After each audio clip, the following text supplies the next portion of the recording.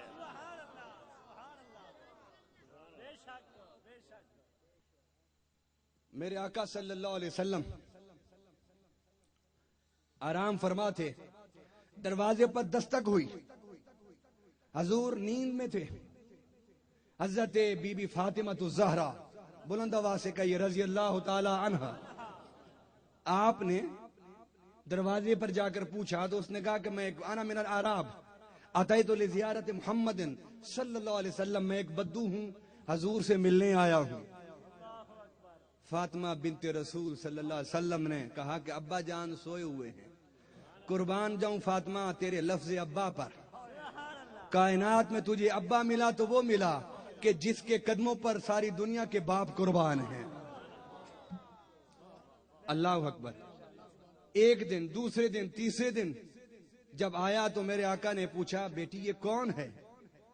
حضرت be be Fatima نے عرض کی ابا یہ 3 دن سے کوئی بدو آ رہا ہے، فرمایا اسے اندر بلاؤ، اور فرمایا میری بیٹی یہ بدو نہیں، یہ وہ ہے جو باپ کو بیٹی سے جدا کر دیتا ہے۔ ارے بی بی فاطمہ کی آنکھوں سے آنسو نکل آئے۔ حضرت ملک الموت اندر آئے تو بدو کی شکل، پھٹے پرانے کپڑے، قدموں کی طرف کھڑے ہو گئے ہاتھ باندھ کر۔ میرے آقا نے پوچھا کہ ملک الموت کیسے آئے ہو؟ اس نے کہا حضور اگر اجازت ہو ذرا سوچو تو صحیح، میں نے دنیا میں بڑی موتیں دیکھی ہیں لیکن بے بسی میں تڑپتے دیکھا ہے، اور یہاں موت ہاتھ باندھ کے بے بس ہو کے میرے آقا کے سامنے کھڑی ہے۔ اللہ اکبر، اللہ اکبر۔ میرے آقا نے فرمایا یہ بتاؤ کہ روح کس طرح نکالتے ہو؟ اس نے کہا کہ جو نیکوکار ہیں ان کی روح ایسے نکالتا ہوں کہ جس طرح آٹے سے بال نکالا جاتا ہے۔ فرمایا گناہگاروں کی؟ کہا اس طرح جس طرح لکڑہاڑا لکڑی کو کاٹتا ہے یا کسی جانور کو زندہ کو الٹا لٹکا کر اس کی کھال کھینچ لی جائے۔ میرے آقا نے یہ سنا، اٹھ کے بیٹھ گئے، فرمایا آج جتنی تکلیف دینی ہے مجھ محمد کو دے لے، میرے گناہگاروں کو موت کے وقت تنگ نہ کرنا۔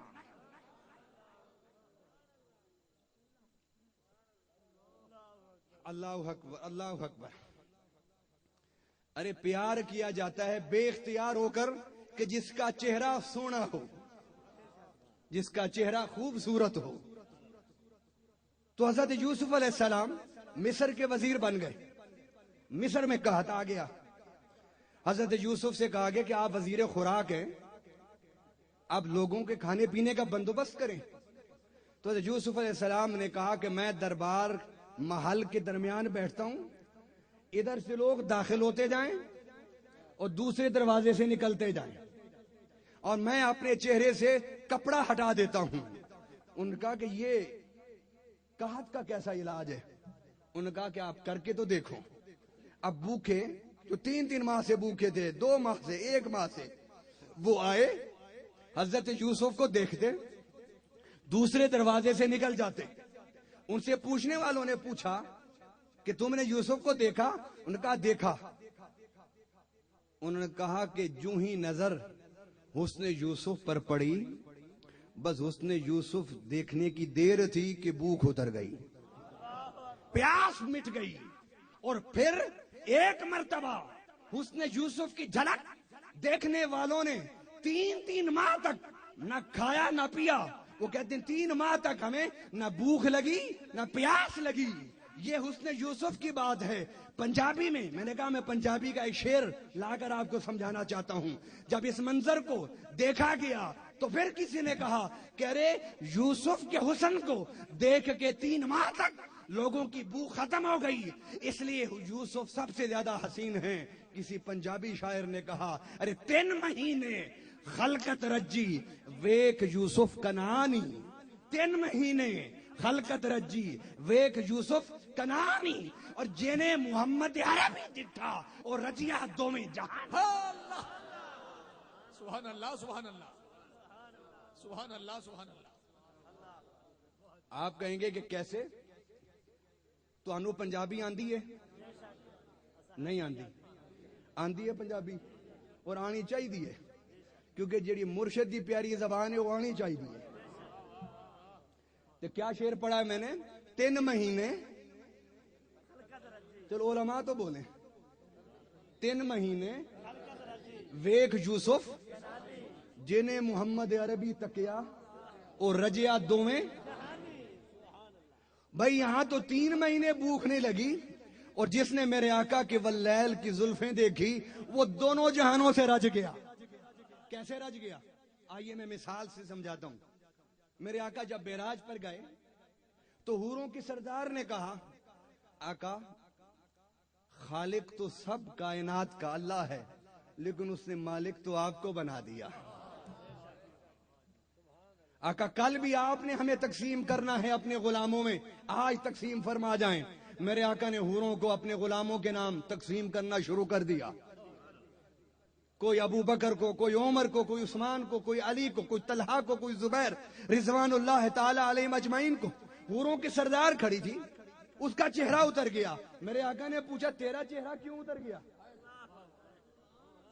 اس نے کہا حضور سارے سردار تو آپ نے دے دیے اور حوروں کو، میرے لیے تو کوئی سردار نہیں بچا. میں حوروں کی سردار تھی، مجھے کوئی سردار ملنا چاہیے تھا، میرے لیے کیا بچا رکھا ہے؟ میرے آقا نے فرمایا اے حوروں کی سردار میں نے تیرے لیے اپنا کالا بلال رکھا ہے. بلند آواز سے کہیے، بلند آواز سے کہہ دیں، ایسے نہیں، بلند آواز سے کہیں، ہاتھوں کو اٹھا کے کہیں. حضور صلی اللہ علیہ وسلم نے جب یہ فرمایا تو وہ پہلے سے زیادہ اداس ہو گئی کہ میرے لیے کالا بلال جس کی آنکھیں چھوٹی، ہونٹ موٹے، توتلی زبان، عربی بھی نہیں، وہ میرے لیے. میرے آقا نے فرمایا یہ تو میں نے کہا ہے، ذرا ٹھہر جا، مجھے اپنے بلال سے تو پوچھ لینے دے. بلند آواز سے کہیے، مجھے اپنے بلال سے تو پوچھ لینے دے.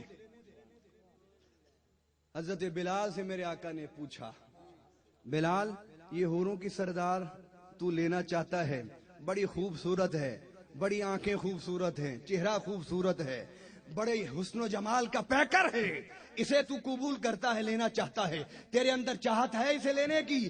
سیدنا بلال نے کہا آقا جس کی نظروں میں، آنکھوں میں جمال مصطفیٰ کا سرما ہو وہ حوروں کا طالب نہیں ہو سکتا.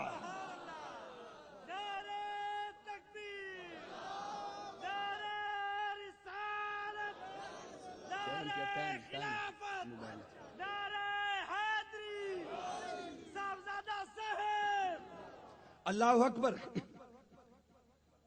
تو اب شعر سمجھ آیا آپ کو کہ 3 مہینے خلقت رجی ویگ یوسف کنعانی جنہیں محمد عربی تکیا اور رجیا دومیں جہانی. حضرت بلال نے مصطفیٰ کے عشق و محبت کا سرما اپنی آنکھوں میں ڈالا ہوا تھا، اس لیے جنت کی حوروں کی سردار بھی قبول نہ کی. عرض کرنے لگے حضور مجھے دنیا میں بھی آپ نے اپنے قدموں میں رکھا ہے اور جنت میں بھی مجھے اپنے قدموں میں رکھیے. آقا جو آپ کا حسن دیکھ لیتا ہے نہ وہ حسن دنیا کا طالب ہوتا ہے، نہ حسن مال کا طالب ہوتا ہے، نہ حسن منصب کا طالب ہوتا ہے، نہ حسن اقتدار کا طالب ہوتا ہے، نہ حسن نسواں کا طالب ہوتا ہے. فرمایا دیکھا تم نے کہ جس نے یوسف کو دیکھا اس کی بھوک 3 ماہ کے لیے مٹی، اور جس نے میرے آقا کو دیکھا وہ حوروں کی سردار کو بھی دیکھ کے کہہ رہا ہے آقا مجھے یہ نہیں چاہیے، مجھے آپ کے قدموں میں بیٹھنا چاہیے.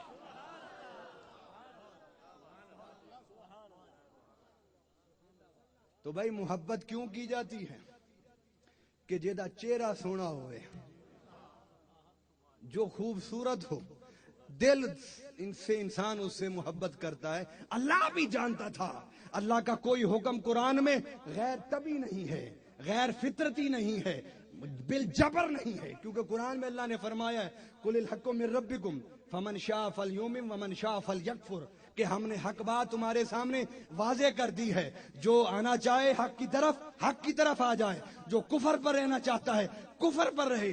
لا اکراہ فی الدین، اسلام میں جبر نہیں ہے، اللہ کا کوئی حکم جبر نہیں ہوتا۔ اگر اللہ نے حکم دیا ہے کہ میرے حبیب سے محبت کرو تو اللہ جانتا ہے کہ میرے حبیب سے زیادہ سونا چہرہ ہی کسی کا نہیں ہے،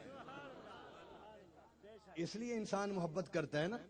بس ایک بات اور کروں گا، ٹائم ختم ہو گیا، اور ابھی میں پوری طرح اپنے موضوع کو بھی نہیں مکمل کر سکا، شروع نہیں کر سکا۔ میں ایک بات اور کروں گا، ایک بات کہ اللہ نے جو حکم دیا کہ میرے حبیب سے محبت کرو، تو محبت کی جاتی ہے جس کا چہرہ خوبصورت ہو، اور پھر محبت کی جاتی ہے اس سے جو سخی ہو۔ میں نے بڑی حسین و جمیل عورتوں کو دیکھا، ان کے خاوند اتنے خوبصورت نہیں تھے، لیکن بڑی خوشی سے گزارا ہو رہا تھا۔ میں نے پوچھا کہ بھئی تمہارا خاوند تو اتنا حسن و جمال نہیں ہے اس میں، تو پھر تم اس کے ساتھ کیسا گزارا کر رہی ہو؟ تو اس نے کہا کہ جیسا بھی ہے ہاتھ اس کا کھلا ہے، میں جب بھی کوئی چیز مانگتی ہوں دے دیتا ہے، میں 100 مانگتی ہوں 200 دیتا ہے، میں 200 مانگتی ہوں 300 دے دیتا ہے۔ چلو اگر شکل و صورت تو اللہ نے بنانی تھی جیسی اس کے بنا دی، لیکن اس کے اندر یہ خوبی ہے کہ ہاتھ دا بڑا سخی ہے، اس لیے میں اس سے محبت کرتی ہوں، میں اس لیے اس سے پیار کرتی ہوں۔ آئیے، عدی بن حاتم کہتے ہیں کہ میں ایک صحابی رسول کے پاس بیٹھا تھا، اور وہ مجھے دعوت دینے لگا کہ کلمہ پڑھ کے مسلمان ہو جاؤ۔ تو عدی نے کہا کہ ان کے سچے نبی ہونے کا کوئی دلیل، کوئی ثبوت ہے تیرے پاس؟ تو صحابی جانتا تھا کہ اس کے نزدیک سب سے بڑی خوبی سخاوت ہے، تو اس کا باپ بڑا سخی تھا، حاتم تائی۔ اس نے کہا کہ میرا نبی سب سے بڑا سخی ہے۔ عدی نے کہا کہ تیرا نبی جہاں بیٹھتا تھا اس حویلی کے کتنے دروازے تھے؟ اس نے کہا اس کا تو ایک ہی دروازہ تھا۔ اس نے کہا پھر تیرا نبی بڑا سخی نہیں، میرا باپ حاتم تائی بڑا سخی ہے۔ اس نے کہا کیا دلیل ہے؟ اس نے کہا کہ میرا باپ حاتم تائی جس دربار میں بیٹھتا تھا اس کے 8 دروازے تھے۔ کتنے دروازے؟ بلند آواز سے کہیے، 8 دروازے تھے۔ ایک فقیر آیا، میں نے دیکھا، عدی کہنے لگے حاتم تائی کے بیٹے، کہ وہ ایک دروازے سے آیا، اس نے میرے باپ سے خیرات مانگی، میرے باپ نے اسے خیرات دی، وہ خیرات لے کے چلا گیا۔ پھر دوسرے دروازے سے آیا، میرے باپ نے دیکھا کہ فقیر تو وہی ہے جو پہلے بھی آیا ہے، مگر اب دروازہ بدل کر آیا ہے۔ اس نے پھر اسے خیرات دی، پھر وہی فقیر تیسرے دروازے سے آیا، میرے باپ نے اسے پھر خیرات دی۔ 8 دروازوں سے وہ ایک فقیر میں نے آتے دیکھا، اور 8 مرتبہ میرے باپ نے اسے خیرات دی۔ بتا کہ میرا باپ زیادہ سخی ہوا یا تیرا نبی زیادہ سخی ہے؟ تیرے نبی کے تو دروازہ ہی ایک ہے، اس سے ایک فقیر آئے گا تو ایک دفعہ آئے گا، ایک دفعہ خیرات پائے گا۔ میرے باپ کے پاس ایک ایک فقیر 8 مرتبہ 8 دروازوں سے آتا تھا، خیرات پا کے جاتا تھا، اور میرا باپ اس لیے خیرات دے دیتا تھا کہ اس نے دروازہ بدل لیا ہے۔ صحابی رسول جھومنے لگ گیا، جھوم جھوم کے کہتا ہے، ارے میں نے تجھے نہیں کہا تھا